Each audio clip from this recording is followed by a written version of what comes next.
Anything she needs, she can call me. Don't worry about it, that's my seed, oh, that's all me. Just know if you cross her, then you cross me, cross me, cross me. If you.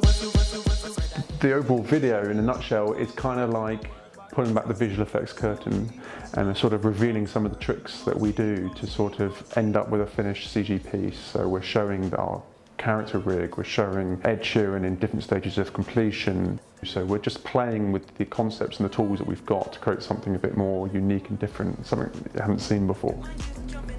Basically, in the early brief for the video, we were told that Ed and Chance were not going to be available for the video, but maybe it was a story that might bring them in some way. I've been kind of interested in shooting a video that features a motion capture performer as a central element in a project, then also using that data that is captured from there as a tool to kind of allow a character to puppet Chance and Ed and PnB Rock.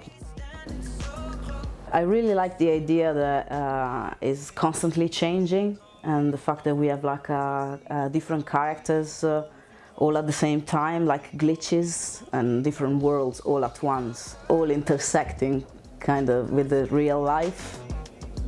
In an ideal world, you'd have maybe 2 to 3 times as much time to do post on something like this, and I think that MPC, through proposing a lot of pretty smart tools and methods to work more quickly and efficiently while still yielding the same level of quality that we want, was really critical to achieve this.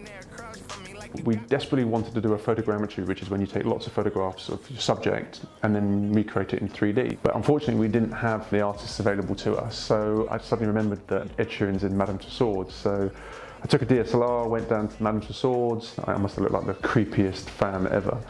But that really helped, and we used that to help us build our final character.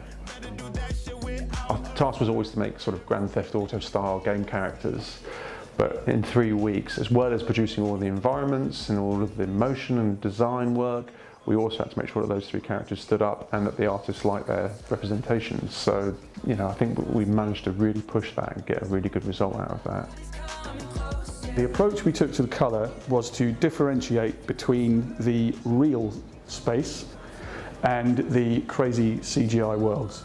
Because you perceive colour over time, you tend to perceive one colour because of the colour you've just seen.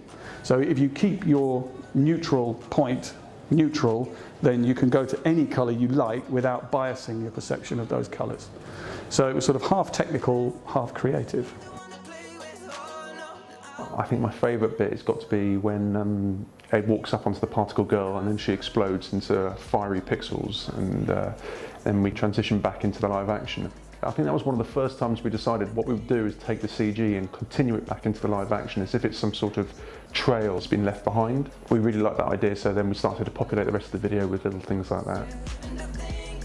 I wanted to communicate it to MPC in a way that was very much a collaborative process, and I wanted to kind of have this loose sense of what we're doing, but work with them to kind of ideate on shot ideas and character ideas throughout. That's when you really rely on your artists in-house to just sort of come up with ideas and just brainstorm and go away and try something and come back. You know, we're not machines, we want to have creative ideas, and that was a prime example of doing that. And I think that really helped with getting the video finished, because we found that there was such an energy and enthusiasm around this project, and you know, people started talking about it within the first week we were working on it, to the point that we had people who weren't even booked on the project wanting to help out on it, which is just testament to what we're trying to achieve here, I think. Hopefully it's something that is unique and attention-grabbing and people enjoy watching it, and it kind of shows, you know, these various technologies and methods and creative approaches kind of rolling into one. That's all me. Just know if you cross her, then you cross me, cross me, cross me. If you,